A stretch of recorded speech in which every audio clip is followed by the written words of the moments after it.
If you aren't doing a needs analysis with every new class, then you're making a big mistake. A needs analysis is an essential part of every teacher's toolkit and is especially important for private English tutors. I'm Will from Enchanted ESL, and in this video I'm going to explain step by step how to perform a needs analysis. I know the term needs analysis sounds quite technical and suggests lots of data and information and lots of hard work which a new teacher might struggle with. But by the end of this video, it's my aim to give you the confidence and skills to perform a needs analysis no matter what your experience. The first time you watch this video, it may seem like a lot to think about for just one session. But don't worry, you don't have to get it right first time, and much of it is easier than you think it might be.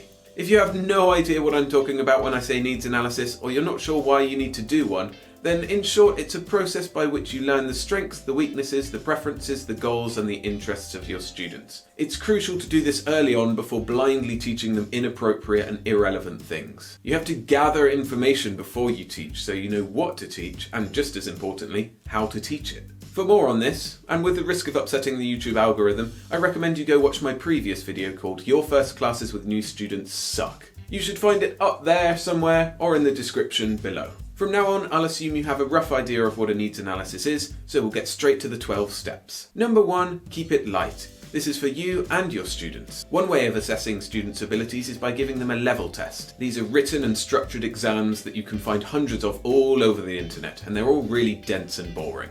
Plus, I found they're actually not that representative of a student's overall skills. We can do better. Instead of imposing a long, tedious test on them, get them engaged with some conversation or some fun activities. A less formal approach makes them feel more comfortable, and you can assess them in a more relaxed environment where they can show their true abilities. Step 2, prepare for anything. Before you start with new students, you should have a basic idea of who they are. Are they young kids who are just beginning, or are they advanced adults, or somewhere in between? But you won't know what their personality is or what their goals are. So you have to prepare for a variety of situations. With an adult, they might be very shy, and if you plan all conversation activities, then you might not get very far. Or with kids, they might be very calm and want to do relaxing activities, or they might be very energetic and want to do dynamic games. You don't know until you're there. So when putting together a needs analysis plan, it should include a variety of different activities, a lot of which you won't actually use. And in later sessions, you'll know your students a lot better and you can prepare specific activities for them. Step 3, establish goals. Something I feel tutors forget to do is have a serious conversation about why their students hired them. Do they need training for a proficiency exam? Do they want to develop their fluency so they can travel around the world? Or are they kids struggling at school that need help with their homework? You should get some of this information before the class if possible, but you won't know for sure until you meet them in person. Ask them to detail exactly what they need. Get them to identify which exam they intend on doing, which countries they plan to travel to, or what parts of their schoolwork they're having problems with. This is vital for future planning because you can design all of your classes around those goals. And even if they don't have specific goals, you should also get them to express their experiences with English in the past and what motivates them to learn more. Step 4, find out any third-party pressures. If you're teaching children, chances are the parents set up the classes. In this case, talking to the children about their goals might not give you the full picture. And students who are learning English for work have that external pressure from their employer. What does their job need them to achieve? And if they're students, do they need to pass an exam to get into university?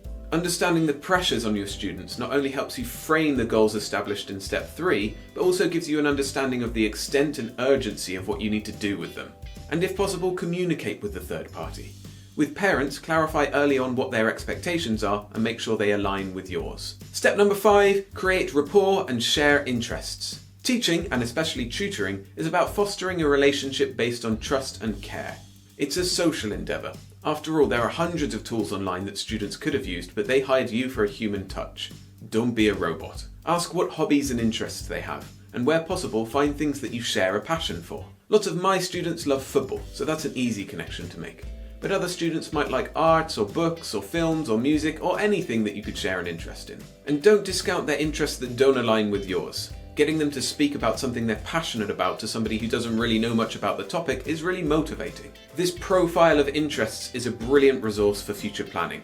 You can make your classes much more engaging and relevant by including things that they like. Step 6, find their comfort zone. What a student expresses in the needs analysis session isn't always a perfect reflection of their true ability. This is especially true when it comes to speaking and shy personalities. Rather than taking risks and potentially making mistakes, students might retreat and use simpler, safer language. On the flip side, students might have a comfort zone that is beyond their abilities.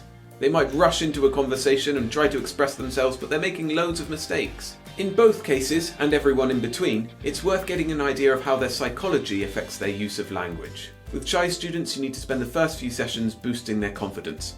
And with those that plough on ahead, you need those first few classes to rein them in a little bit. This isn't an exact science. You just need to pay attention to your students and use your intuition.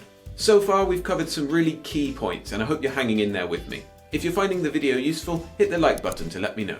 Step 7. Ask friendly, targeted questions. Now you've got to know your student, it's time to start understanding where your students are on their English learning journey. You remember that level test we spoke about in step 1, that really boring exam? We're not going to do that, but something much better. Before the class, we'll prepare a set of targeted questions that we'll use in conversation. We're not going to frame this as a test. Instead, we're subtly probing to find out what our students' capabilities are. The questions will start off simple and get progressively more difficult. For example, the first question might be, what's your favourite film?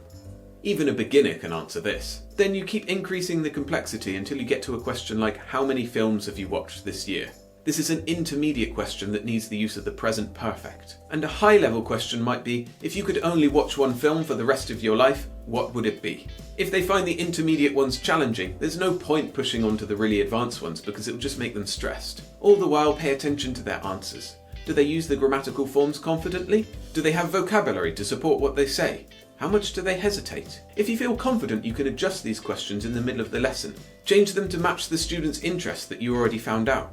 For example, if you found out that your student loves Harry Potter, ask them what's your favourite Harry Potter film? Or how many times have you read the books? Step 8. Take notes. While you're talking with your students, write down things that you notice. If you don't, you'll forget. Now, you don't have to write down everything, just the important things, like any common mistakes they make, or preferences they show, or things that get them excited.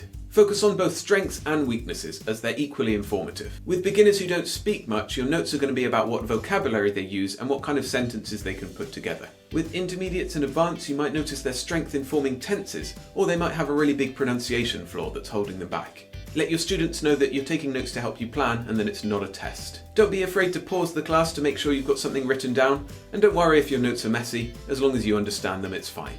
Step 9. Use different activities to assess student ability and group dynamics. While it's great to chat with your student, you do need to assess other skills too. And some students may be shy and not want to talk too much, and so other activities are better. This is especially true with beginners who struggle to hold a long conversation. We need a bunch of activities that allow students to show all of their abilities. Your choice depends on their age, their personality, and their level. If you're prepared for anything, you'll always have something to do.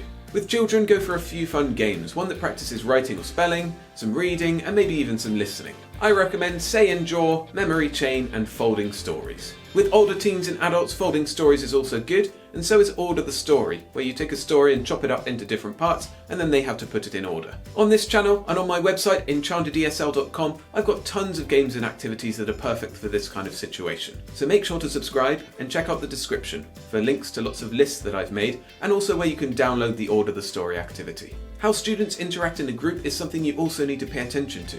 You want to identify the different personalities in the class so you can create a strong social environment. Who is the student that takes the lead? Who is the one that stays quiet in the background? Are there any potential conflicts you need to be aware of? In fact, while they're doing these kind of activities, this is what you should be focused on, more so even than their use of English. Step 10. Let students know your style. A needs analysis is about setting up future classes. The impression you give students in that first session will stick with them, so let them know what kind of teacher you are. The best ways to do this is by setting expectations early on, by choosing really fun activities, and by getting involved yourself. Show some personality, some humour and kindness, and notice how students react to those kind of things. If you make a silly joke and they love it, that's something you can use in the future to get them more engaged. But if they look at you like, what are you doing? Then maybe dial back that part of your teaching. The main thing is to make them feel like they're in a safe place and that they can trust you. Step 11. Assess the resources you have. As a private tutor, each class is different. You may be teaching online with students with different technological setups. Or if you teach in person, you'll mostly be going to other people's houses. Think about what space you have. Can students get up and move around for games and role plays? Are there any hazards to be aware of? Also, what resources can you use? Do the students already have a whiteboard in their house that you can use? Do they have access to Google Drive so you can share documents? If not, do you need to get those things? Think outside the box too. If the students have a garden, can you use that? Or can you go to the nearby park? Walk around the shops, see what's in them. All of these things can be limitations or opportunities. Find them out and use them to inform your planning. Step number 12, don't stop at the end of the class. Now you've done the activities, learned about your students and figured out some ideas for future classes, you're done, right? Wrong. A needs analysis never ends. But don't worry, you don't have to do this process in every single class going forward. First of all, you have to take all of the information you gathered in that first session and consolidate it for future planning. Go over your notes and consider what are the next few classes going to be about. Consider the strengths that they have and the weaknesses they need to build on, and how you can do that given the social context. This is your class profile, and in all of the next classes you gain more information and adjust that profile. The needs analysis session is an active process in which you're trying to get that information, but later on you'll pick up more things. You may find out other interests or mistakes, or that they really don't like writing activities. All of that feeds into your planning and shapes the future direction of your class. Okay, so that was a lot.